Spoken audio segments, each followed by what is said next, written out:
បាទជំរាបសួរថ្ងៃនេះនាំអារម្មណ៍បងប្អូនមកទស្សនាម៉ូតសក់ PM មនុស្សចាស់ម្ដងបងប្អូនណាបាទតម្រងសក់កត់កាត់សក់ PM ស្អាតមែនតើបងប្អូនបាទហើយតើបងប្អូនណាខ្លះដែលមានតម្រងសក់ដូចកត់អាចកាត់ម៉ូតសក់ PM នេះបានបាទថ្ងៃនេះសម្បូរសក់ PM មែនតើបងប្អូនបាទដោយថ្ងៃណា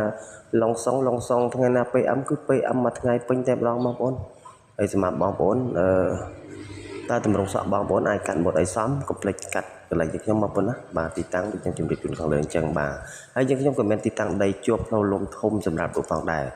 បាទជាប្រភេទដីជួបផ្លូវគម្រោងចាក់ប៊ីតុង23ម៉ែត្រគុណនឹង65ម៉ែត្រតម្លៃតុនបាទបើសិនជាពុកម៉ែចង់បានដីដែលជួបផ្លូវលំហើយចាក់ដីរួចសុំកំបាទទីតាំងដីស្អាតមែនតើបងប្អូនបើសិនជាបងប្អូនត្រូវការចង់បានធ្វើជាលំនៅឋានឬកន្លែងទុកវិជ្ជាកម្មឬសម្រាប់ទិញទុកលក់និងចំណេញបាទទីតាំងដីស្អាតបងប្អូនបាទតម្លៃតុនតែម្ដងលក់ប្រញាប់លុយបើសិនជាបងប្អូនត្រូវការសូមកុំភ្លេចបងប្អូនណាតំណមកលេខទូរស័ព្ទ097 727 47